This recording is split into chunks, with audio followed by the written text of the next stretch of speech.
Se a gente fosse traduzir isso espiritualmente, funciona da mesma maneira. Uma pessoa que convive na casa, num lar, com pessoas que têm nome de vivo, mas estão mortas. Pessoas que comem, que bebem, que vestem, que compram, que vendem, que negociam, que trabalham, que tomam ônibus, que fazem todas as suas atividades diárias, mas espiritualmente estão mortas.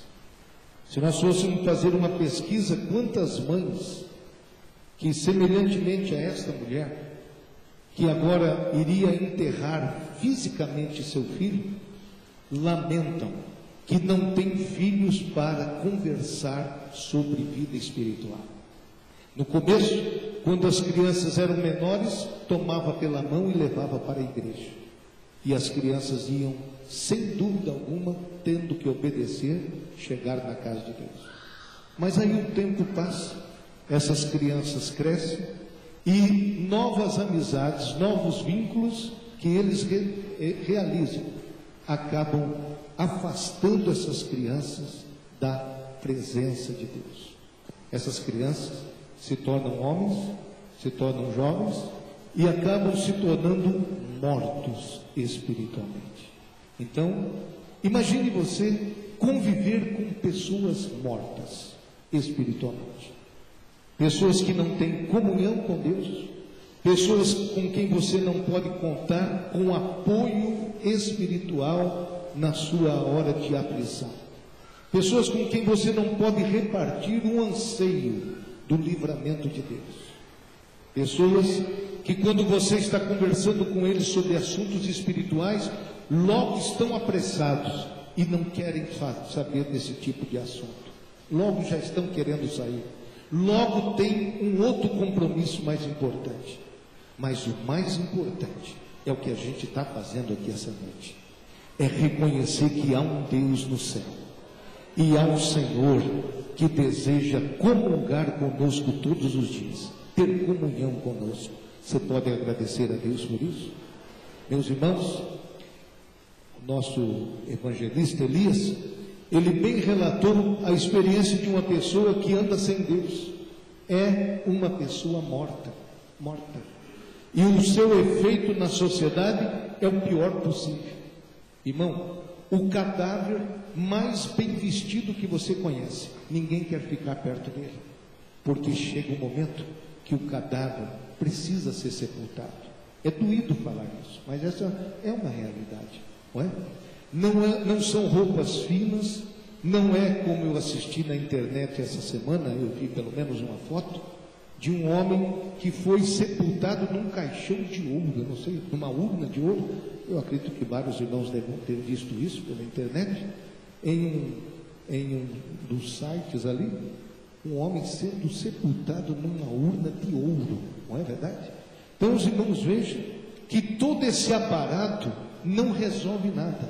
O ouro nessa urna não transforma morto em vivo, porque a realidade da morte é tristeza, separação, dor, falta de companheirismo, solidão.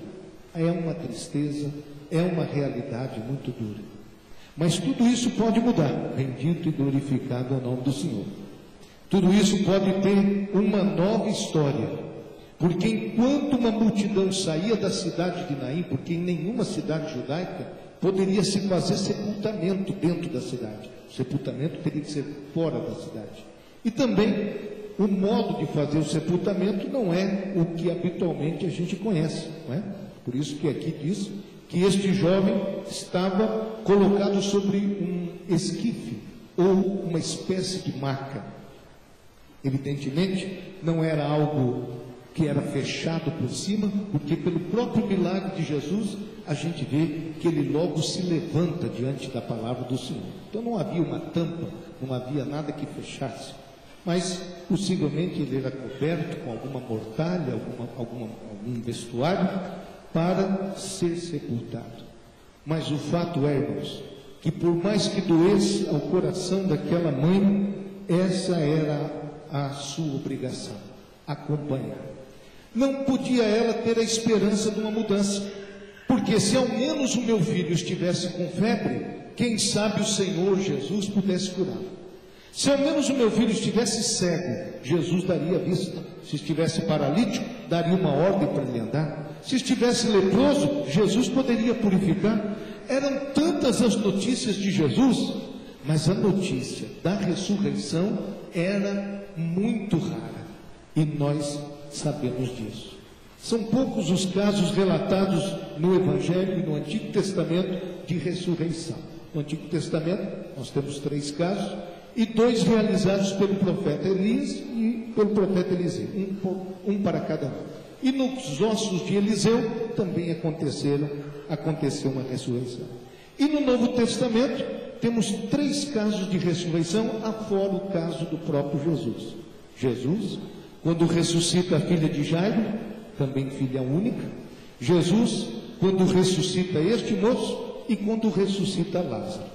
Nas 3 situações de ressurreição, o Senhor vai fazer a mesma coisa, vai entregar os filhos para a família, porque o desejo do Senhor é abençoar a família. Quantos desejam ter uma família abençoada, amém, meus irmãos? Uma família abençoada onde todo mundo está vivo de verdade. Você pode repetir isso? Vivo de verdade, amém? Então não é somente ter nome de vivo, mas ser vivo de verdade. E o que é a verdadeira vida? A verdadeira vida, irmãos, é ter uma ligação direta com o trono dos céus, com o nosso Deus. É ter nascido de novo. O nosso espírito estava morto nos nossos pecados e ofensas. Mas quando nós reconhecemos que Jesus levou nossos pecados, nós nascemos de novo. Bendito e glorificado é o nome do Senhor.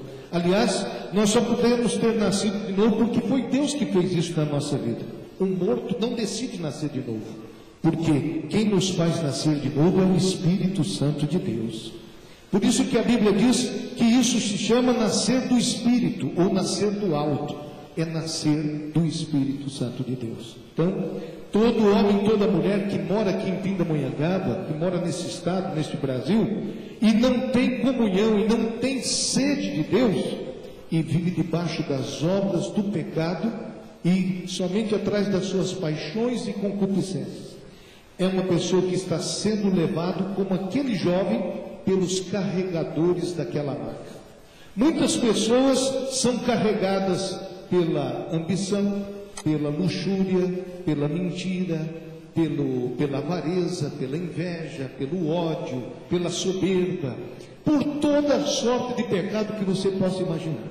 Se eu substituísse os carregadores daquela maca, levando aquele jovem, e desse nome a eles, aos pecados que a humanidade tanto ama, são exatamente esses pecados que conduzem os mortos em direção à destruição eterna.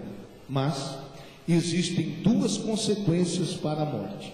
A primeira consequência é a corrupção ou a decomposição do nosso próprio corpo. É duro falar essas coisas aqui à igreja, mas os irmãos sabem que este nosso corpo, ele se desfaz, e ele que é pó, volta ao pó como era. Quantos estão compreendendo isso? Mas o pior destino da morte é se este corpo, que tinha uma alma dentro, não estava vivendo para Deus. Na hora da sua morte, vai ter uma separação eterna de Deus, e vai responder por todos os seus atos praticados. Então, é muito sério o assunto da morte, e nós nos lembramos apenas nos funerais. Mas eu quero dizer para você aqui essa noite, é tão importante isso, que Deus, não por acaso, permitiu que a gente estivesse aqui nessa noite. Você pode glorificar o Senhor por isso?